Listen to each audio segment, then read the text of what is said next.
Hello friends, welcome to hashtag study with me. Friends, आमर mathematic pedagogy series चलती 100 MCQ तो सही series यहाँ हूँ थर्ड पार्ट 3। सो फ्रेंड्स, ये वीडियोटी को एंड जाए देखो। मु ऑलरेडी पार्ट 1 पार्ट 2 रे 53 क्वेश्चन कर सारी। आज आम 54 टू आरंभ करवा। फ्रेंड्स, आपण मानक वीडियो केमिति लगुच कमेंट कर निश्चित भाव कहे। ता सहित आपण को अन्य कौन सी टॉपिक रिलेटेड कंटेंट रिलेटेड कौन सी प्रकार भी वीडियो बा पीडीएफ कौन भी आवश्यक थाए ताहले निश्चित भाव कमेंट करंतु। फ्रेंड्स, स्टार्ट करवा। फर्स्ट क्वेश्चन होची केउं गाणितिक पद्धति समय सापेक्ष और मानसिक क्लांति सृष्टि करे। कौन कही बेसी टाइम कंज्यूमिंग आउ बेसी आमको माइंड बेसी डिप्रेस होता है, जो क्लांति बेसी स्ट्रेस होता है। ये हूँ आरोह, बी हूँ अवरोह, सी हूँ विश्लेषण, डी हूँ संश्लेषण। तो कौन भावुं कौन हम राइट आंसर। फ्रेंड्स, जेबे भी मु करी क्वेश्चन आंसर स्टार्ट करी तेबे आपण से प्रश्नटी को पढ़ी नेबे, तार आंसर कौन हम आम टिक कर तो देखिए कि आपण केतोटी आंसर ठीक होता जानिबा मोस्ट इम्पोर्टेंट, कारण एग्जाम बहुत कम टाइम रहा से भितर आमको सब कभर अप करिया पड़िबो। तो देखि नियंतु आपण आंसर केतो ठीक होची। तो 54 आंसर कौन हम। तो आंसर कौन हम ए इंडक्टिव मेथड। मु इंडक्टिव डिडक्टिव वीडियो कही कि एटी कौन होता है आम एग्जाम्पल रूल आड़ को जाई थाउ। एग्जाम्पल कौन सी गोटे एग्जाम्पल नहीं कि रूल आड़ को गले बेसी कौन हम टाइम कंज्यूमिंग हम। जिते बेले कि अवरोह पद्धति गोटे रूल गोटे ऑलरेडी गोटे रूल दे दी फॉर एग्जाम्पल नेबा A plus B whole square, A plus B whole square गोटे रूल देला ताकू नहीं गोटे जो गोटे क्वेश्चन सॉल्व करिया केते सहज। जिते बेले कि आपण गोटे एग्जाम्पल दे दियो से अनुसार आपण किछि रूल नथिया आपण गोटे क्वेश्चन सॉल्व करिया बहुत टिके टाइम कंज्यूमिंग आउ टिके बेसी टाइम लगी थाए, तापर आमको स्ट्रेस बेसी होता है। तो राइट आंसर कौन हम ए हम राइट आंसर। नेक्स्ट हूँ केउं गाणितिक पद्धति रे प्रमाण अपेक्षा प्रमाणर धारा आविष्कृत होता है। ए हूँ आरोह, बी हूँ अवरोह, सी हूँ विश्लेषण, डी हूँ संश्लेषण। तो 55 आंसर कौन हम विश्लेषण। कौन कही एठी प्रमाण अपेक्षा प्रमाणर धारा। तो राइट आंसर कौन हम सी हम विश्लेषण। विश्लेषण कौन होता है आम गोटे गोटे कॉन्सेप्ट को पार्ट पार्ट पार्ट पार्ट कर भाग करें शिखी था। तो राइट आंसर हम तार गोटे जो सूत्रर धाराटा आविष्कृत होता है कहीं विश्लेषण रे। नेक्स्ट हूँ 56 हूँ शिक्षार्थी माने विभिन्न गाणितिक कार्य दक्षता हासिल करबा हेउची केउं उद्देश्य। कौन कही गाणितिक कार्य दक्षता हासिल करबा ए हूँ निर्दिष्ट उद्देश्य, बी हूँ ज्ञानात्मक उद्देश्य, सी हूँ भावगत उद्देश्य, डी हूँ क्रियात्मक उद्देश्य। तो 56 आंसर कौन हम डी क्रियात्मक उद्देश्य। कौन ये एक्टिविटी कौन कही गाणितिक कार्य दक्षता हासिल करबा कही। तो यहाँ राइट आंसर कौन हम डी हम राइट आंसर। नेक्स्ट हूँ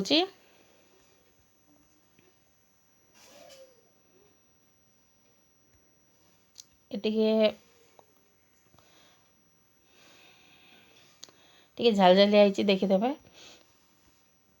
नेक्स्ट हूँ 57 हूँ ज्ञानगत उद्देश्य परिसर को केते भाव विभक्त करा जायछि। ए हूँ 3टी, बी हूँ 6टी, सी हूँ 5टी, डी हूँ 10 गोटी।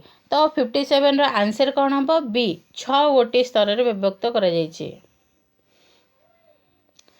तो ये 6 हेनी 3 गोटी स्तर में विभक्त अच्छी ए हम राइट आंसर। सॉरी भूल कही ज्ञानगत उद्देश्य को केते भाव विभक्त करा जायछि 3 भाग रे। नेक्स्ट हूँ भगवान विश्व को जो भाषा लिखिं ताहूँ गणित। यह किए कही हूँ मार्शल, बी हूँ रसेल, सी हूँ गैलीलियो, डी हूँ न्यूटन। तो यहाँ किए कही तो यहाँ कही गैलीलियो, सी हम राइट आंसर। नेक्स्ट हूँ समस्त विज्ञान मूल भित्ति किए बा बेस किए। ए हूँ भाषा, बी हूँ गणित, सी हूँ भूगोल, डी हूँ इतिहास। तो राइट आंसर कौन हम। तो 59 राइट आंसर हूँ बी गणित। तो देखंतु फिजिक्स फिजिकल साइंस हो कि कौन विज्ञान हो सबू विज्ञान मेन हूँ बेस हूँ कौन आम मैथमेटिक्स स्किल जदि भल अच्छे आमर तो आम विज्ञान भी भल कर तार राइट आंसर कौन हम बी हम राइट आंसर। नेक्स्ट हूँ क्या विज्ञान राणी कह जाए ए हूँ भाषा, बी हूँ गणित, सी हूँ भूगोल, डी हूँ इतिहास। तो क्या विज्ञान राणी कहवा 60 नंबर क्वेश्चन आंसर कौन भावुं आपण तो आंसर हम बी गणित को आम विज्ञान राणी कहवा। नेक्स्ट हूँ जड़े प्राथमिक विद्यालयर छात्री दुकान रु सौदा किणी टंका पैसार हिसाब ठीक भाव कर गणित शिक्षादान केउं उद्देश्य को सूचाऊँच कौन कौच गोटे प्राइमरी क्लास पिलाटी दुकान को जाऊँगी सौदापत्र आणुची तार ठीक हिसाब करुच्ची टंका पैसा तो कौन तार उद्देश्य साधन हो गलानी शिक्षादान केउं उद्देश्य को सूचाऊँच ए हूँ गाणितिक सूत्रर अवबोधन, बी हूँ गाणितिक ज्ञान आहरण, सी हूँ गाणितिक ज्ञानर प्रयोग, डी हूँ गाणितिक दक्षता वृद्धि। तो 61 आंसर कौन हम गाणितिक दक्षतार वृद्धि डी हम राइट आंसर। नेक्स्ट हूँ केउं विधि रे अर्जित ज्ञान स्थायी होता है ए हूँ आगमन विधि, बी हूँ निगमन विधि, सी हूँ संश्लेषण विधि, डी हूँ उपरोक्त समस्त। तो 62 आंसर कौन हम आगमन विधि बा इंडक्टिव मेथड रे आपणकर अर्जित ज्ञान स्थायी होता है कारण आम निजे रूल टाको आविष्कार करथाउ। नेक्स्ट हूँ केउं नुआ प्रश्नर समाधान करिवार सबुठारु उपयुक्त विधि होउछि गोटे कौन नुआ प्रश्न आसला ताकू किमिति समाधान करिया सबुठु बेस्ट मेथड कौन पचार ए हूँ आगमन विधि, बी हूँ निगमन विधि, से हूँ विश्लेषण विधि, डी हूँ संश्लेषण विधि। तो 63 आंसर कौन इंडक्टिव मेथड बा आगमन विधि। नेक्स्ट हूँ गणित विषय रे अभ्यास कार्य ए महत्वपूर्ण, बी अनावश्यक, सी हूँ अत्यंत महत्वपूर्ण, डी हूँ कौन नुहे। तो 64 आंसर कौन हम अत्यंत महत्वपूर्ण अभ्यास कार्य। नेक्स्ट हूँ वैज्ञानिक पद्धति उपरे आधारित पद्धति हूँ ए हूँ आरोहण, बी हूँ भाषण, सी हूँ प्रकल्प, डी हूँ ए गुड़िक मधुर केउंटी नुहे। तो 65 आंसर कौन हम वैज्ञानिक पद्धति उपरे केउं पद्धति आधारित प्रकल्प पद्धति। तो प्रकल्प पद्धति किए आविष्कार करथिले कमेंट करी निश्चित भाव कहिबे। नेक्स्ट हूँ केउं गाणितिक पद्धति संक्षिप्त, सावलील और सुशृंखलित सुशृंखल ए हूँ आरोहण, बी हूँ अवरोह, सी हूँ विश्लेषण, डी हूँ संश्लेषण। तो राइट आंसर कौन हम 66 संश्लेषण। तो राइट आंसर कौन हम संश्लेषण। नेक्स्ट हूँ केउं शिक्षाविद वास्तववाद तत्व उपरे प्रकल्प पद्धति पर्यवेसित मुझे ही कहते प्रकल्प पद्धति क्या पर्यवेसित ए हूँ स्टीभेनसन, बी हूँ किलप्राटिक, सी हूँ जॉन डुई, डी हूँ मॉन्टेसरी। तो राइट आंसर कौन हम 67 जॉन डुई आंकर वास्तववाद तत्व उपरे यही शिक्षाविद जॉन डुईकर वास्तववाद तत्व पर प्रकल्प पद्धति पर्यवेसित मतलब ताकू किए आविष्कार करथिले ना हूँ किलप्राटिक। नेक्स्ट हूँ जड़े छात्री 3टी भिन्न भिन्न प्रकार त्रिभुज अंकन करी प्रत्येकर 3 कोण मापी देखिला जे प्रत्येक त्रिभुजर 3 कोणर परिमाण समष्टि 180 डिग्री यह केउं पद्धति को सूचाऊँच। तो 68 आंसर कौन हम आपण मैंने भावुं ए हूँ आरोह, बी हूँ अवरोह, सी हूँ प्रकल्प, डी हूँ संश्लेषण। तो देखु पिला माने सॉरी देखु ये कौन कही 3टी कोण फास्ट सी अंकन गला तो 3 अंकन करी से मापिला जे 3 कोणर समष्टि केते हैला 3 कोणर समष्टि हैला 180 डिग्री। तो एटी कौन सी निजे परीक्षा गला कौन गोटे गोटे ताको प्रश्न दिया से प्रश्न रु सी उत्तर आड़ को गला निजे आविष्कार कला बा निजे ताको परीक्षण कला। तो यहाँ को पद्धति हम ए हम इंडक्टिव मेथड हम इंडक्टिव मेथड सी कौन एग्जाम्पल टू रूल आड़ को जाए कंक्रीट रु अब्स्ट्राक्ट आड़ को जाए मन रखु। नेक्स्ट हूँ एक गाणितिक समस्या को विभाजन करी विभिन्न अंश मानक मध्य संपर्क स्थापन करने को कौन कहुए हूँ आरोह बी हूँ अवरोह सी हूँ विश्लेषण डी हूँ संश्लेषण। तो 69 आंसर कौन हम विश्लेषण पद्धति मुझे ही कही ये कौन विश्लेषण पद्धति गोटे समस्या को भाग भाग करी से मध्य संपर्क स्थापन करा जाए मात्र संश्लेषण पद्धति कौन होता है भाग भाग को जोड़ी ताकू समष्टि करता है। एटी कौन गोटे समस्या को भाग कर मात्र विश्लेषण पद्धति कौन गोटे समस्यार भाग जाक जोड़िकी गोटे समाधान कर। तो राइट आंसर कौन हम सी हूँ विश्लेषण। बोधहुए आपन समस्ते बुझीपारे जदि का बुझा पड़नी ताले कमेंट कहीपर मु आउ टे सरल भाषा करने को ट्राए करेंगे। नेक्स्ट हूँ क्योंटी गणित शिक्षादान रे शिक्षण कार्यपंथार सूचक नुहे कौन कौन कार्यपंथार सूचक नुहे पचार हूँ शिक्षार्थी मान अंशग्रहण बी हूँ शिक्षक और शिक्षार्थी भाव विनिमय सी हूँ शिक्षार्थी मान अनुभूति उपर आधारित डी हूँ शिक्षक भूमिका अधिक।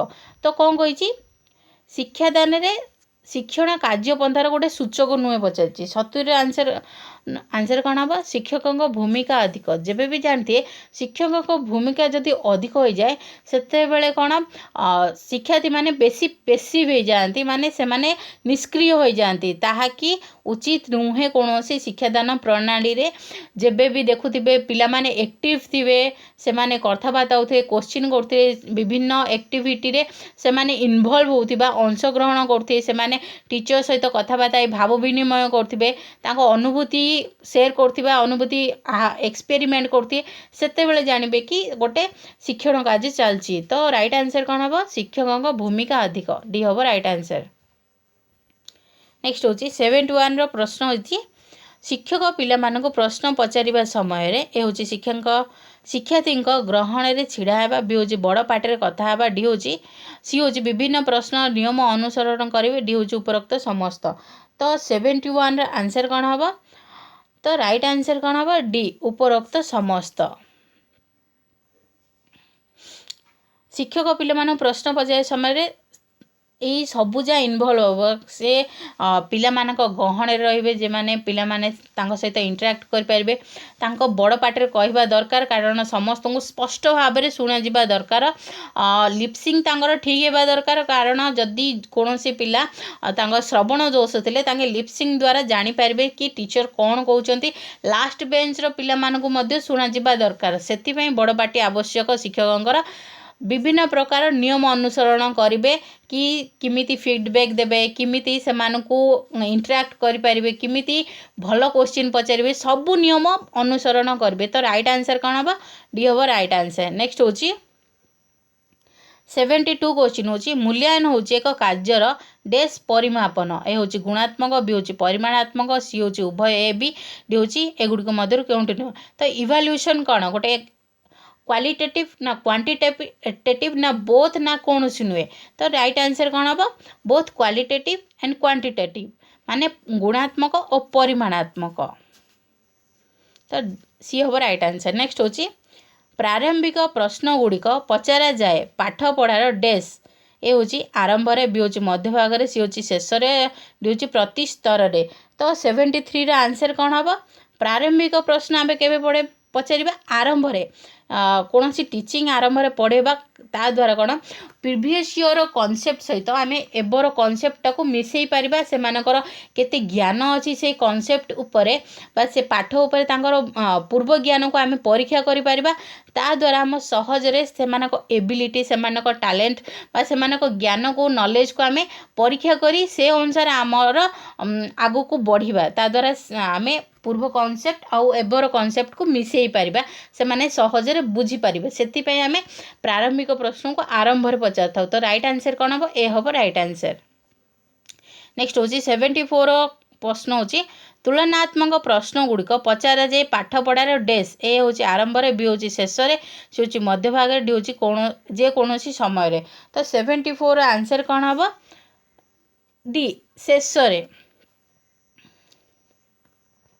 तो देखंतु तुलनात्मक प्रश्न गुड़िक कौन पाई शेष पचारिबा कि सेमाने आमे पढ़ेबा परे सेमाने प्रीवियस नॉलेज ए नॉलेज को सेमाने टाकल करी धरी पाले कि नहीं आमे जेतेले पढ़ेले ताके बुझी पारिले कि नहीं से जानिबा पे आमे तुलनात्मक प्रश्न गुड़िक पचारिबा। नेक्स्ट होची संक्षिप्त प्रश्न गुड़िक कहा उपरे आधारित हेबा उचित। संक्षिप्त प्रश्न गुड़िक होची पठित ज्ञान बी होची पढ़ाइबाकू थिबा ज्ञान सी होची पढ़ाइबाकू नथिबा ज्ञान डी होची उपरोक्त समस्त। तो 75 रा आंसर कौन होची पठित ज्ञान। तो राइट आंसर कौन हबो ए हबो राइट आंसर। नेक्स्ट होची 76 प्रश्न कौन देखिए पिला माने त्रिभुज अंकन करवा क्यों शिक्षण उद्देश्य अंतर्गत ए होची ज्ञान बी होची बोध सी होची प्रयोग सी डी होची दक्षता। कौन करिए पिला माने त्रिभुज अंकन करिए एटा को उद्देश्य अंतर्गत हम 76 रो आंसर कौन हम डी दक्षता। तो राइट आंसर कौन हम डी। नेक्स्ट होची शिक्षार्थी माने वर्गचित्र संज्ञा और धर्म कही पारिबा क्यों शिक्षण दक्षता साधारण होची ए होची ज्ञान बी होची बोध सी होची प्रयोग डी होची दक्षता। तो 77 रो आंसर कौन भाबुचंती सी प्रयोग। नेक्स्ट होची गाणितिक ज्ञान व्यवहार करी समस्या समाधान करि पारिबारे विद्यार्थीर क्यों शिक्षण उद्देश्यर विकास होई पारिबो ए होची ज्ञान बी होची बोध सी होची प्रयोग डी होची दक्षता। तो 78 रो आंसर कौन हबो सी प्रयोग। नेक्स्ट होची एटा लास्ट क्वेश्चन आजिर प्रश्न होची कौन सी पाठ्यक्रम रे नाम लेखाबा पई क्यों मूल्यांकन करा जाय होची समाप्ति सूचक बी होची गठनमूलक सी होची व्यवस्थान डी होची सामग्रिक। तो मु आगुरु डिस्कसन करछि अन्य सब वीडियो रे कौन सी परीक्षा रे नाम लेखाबे जेतला हमर एंट्रेंस एग्जाम हेतै ता क्यों मूल्यांकन हबो व्यवस्थान मूल्यांकन हबो। फॉर एग्जांपल आमे नेबा सीटीबीडी एंट्रेंस ओटीटी एग्जाम सब कोन हमर व्यवस्थान मूल्यांकन। सो फ्रेंड्स आपन को वीडियो टी केमिति लागिला कमेंट करी निश्चित भाबे कहबे। आज मु 79 जेई कहिछि तापर 82 नेक्स्ट वीडियो रे आपन देखि पारिबे। तो फ्रेंड्स आपण मानकर बहुमूल्य कमेंट निश्चित भावे दियंतु ता द्वारा एनकरेजमेंट मिली थाए कि कौन सी वीडियो बनैबा पे। तो यही सबू लास्ट जाए देखि बहुत बहुत थैंक्स एतिकी कहबा चाहूँगी। Thanks for watching.